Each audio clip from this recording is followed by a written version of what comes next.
y'all, Shardvixen here, and today my vlog, December 10th, 2017, is about bubbles. Not the usual bubbles, not the blow it through and ooh, ooh, ooh bubbles. The bubbles that are covered around you. They're your lens to the world. They protect you, and they're how you perceive the world. Like this. You are now in a bubble. And everything you see in the world, feel, hear, everything is perceived through this bubble. And it is flavored by where you are, who you are, what your culture is, what your society is, and where you come from. The same for me. Every time I experience the world, whether it's here in my home or outside the world, it is always through my bubble. And my bubble is flavored or covered with things that I have accumulated over the time period. Think of it as being wrapped up in cellophane. But the cellophane will have different colors on it. You will perceive different things. You will have different things about it, like how you perceive color, how you perceive the world, how trees look to you, how people look to you, how people seem. And it's through this cover, this bubble in your life that you've built, no matter what your age is. It starts when you're in an embryo, because it is your individual bubble. It has no connection to anyone else. But you'll say, Shardvixen, if that's the case, then why is it that some of us can perceive the same things? It's not that we perceive the same things. It's that through language, art, war, all kinds of things in our lives, we have similar people that kind of gravitate towards each other.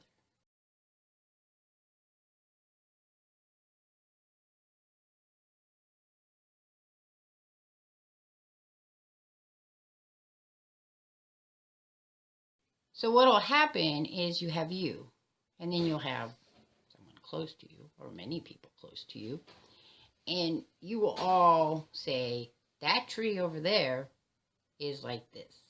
And we all agree that. And that's how society works. Society gives us perceptions that we agree to. Now, those who don't agree to those have what's called deviant thought, okay?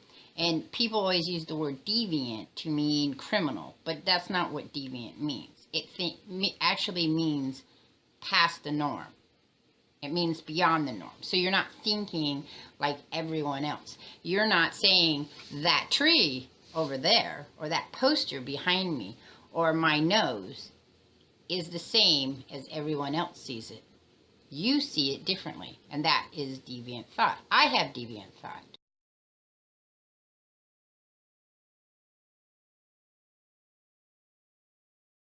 I have deviant thought. In a society that maybe has determined that gay marriages are not okay, but I think gay marriages are okay, then that would be considered a deviant thought. Now, deviant behavior, of course, which isn't what we're talking about in bubbles, but deviant behavior is the same thing. It's behavior that's not part of the norm. And maybe I'll talk about norm, and that doesn't mean normal. That means it's a term that means that in a group of people, more of them do this than that. So if you had a group of people all dressed in masks and that was the norm, then people not dressed in masks would be deviant. Why am I talking about this? Because when I start doing my vlog and we get into the way I perceive the world, you're not going to agree with it. And you're going to say, wow, she's a real nutcase. And that's probably true. But it's because I have deviant thought. I don't think like a lot of people. But then you might say, I agree with that. I can see that. That's kind of like where I see the world. Then you and I would be a pair. Or we might be a group. Or we might be a society. And the goal of that would be that then more and more of us think the same. Then we can change the world around us. the thing about bubbles that you have to remember about, okay, two things, is one, they can change. You can start out with a bubble. You can start out with a bubble that has a thought pattern. So, like love. Love is one of the universal kind of things, though how we perceive it is different from place to place. But you could start out with love, and then somewhere in your experience, that love becomes anger and frustration, and you don't feel that way towards other people. You don't see it because it is coded in your bubble. We can change our bubble, though. We can look through our lens, because our bubble is our lens to the world. We can look through it differently. We can say, I'm not going to think that people who wear pointy hats are evil anymore.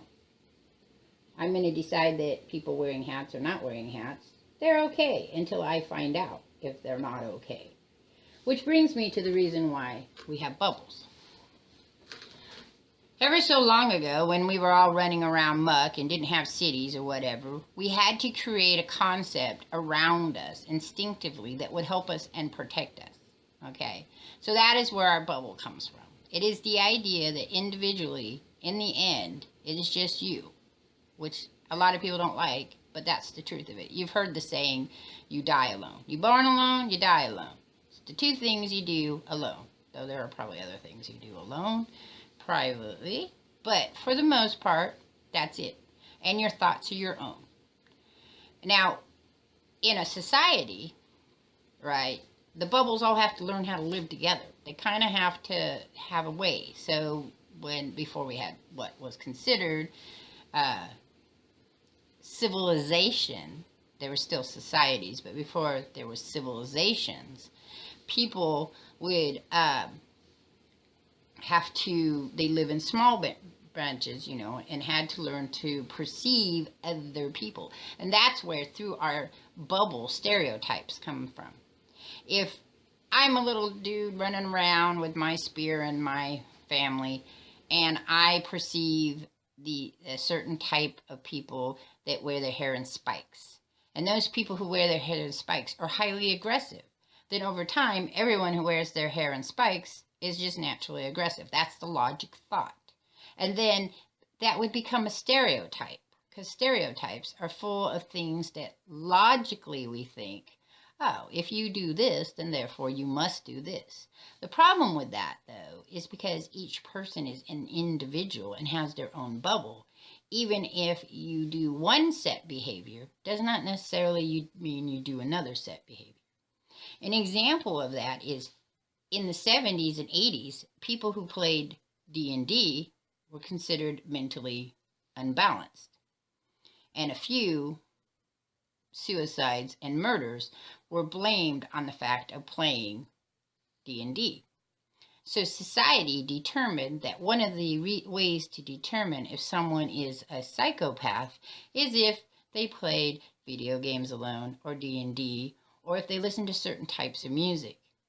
And then that became the norm of the idea of, if your child did this, then your child must be that.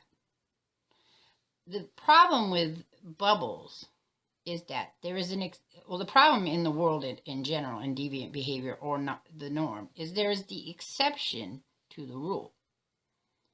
So even if I played video games and I played D&D and I was kind of a loner and I did a lot of smoking a pot and I believed in witchcraft and I had all these other things that dictate that I might be of a psychopath personality, I haven't killed anybody. Now, I suppose the argument is I still have quite a bit of life left, so it's possible that somewhere along the line I might end up being a serial killer. But it's not going to happen. And you say, then why do they have that long list? Because as human beings, we need to know, we strive to understand why people do the things they do. But we forget that we only see it from our bubble. I only see how you act and interpret it from my bubble based on what I know in my world. So, if I see people walking behind, if I see a male walking and female walking behind them, I immediately get a little stressed because I think that the women are being subservient to the male. And for me, that is very hard to accept. So my bubble, which I don't know where it's at. Oh, there it is. My bubble lens has its own little piece on that. But I've learned to see past my bubble. I've learned to accept the fact that not everyone is doing the stereotypical norms. And thus, this is the end of this vlog. And the only reason I've shared this with you is because later through, I'm going to give you my ideas of society, my ideas about how things connect in society. And I want you to understand that they are through my bubble. Your bubble may see them differently. Your bubble may see them the same. Your bubble might see pieces and parts of them. I also wanted to tell you that when you look at the world and there's people doing really weird, odd stuff, you have to remember that their really odd, weird stuff might be coming from how their bubble perceives the world. So, I am out of here. Catch you on the flip side. Peace.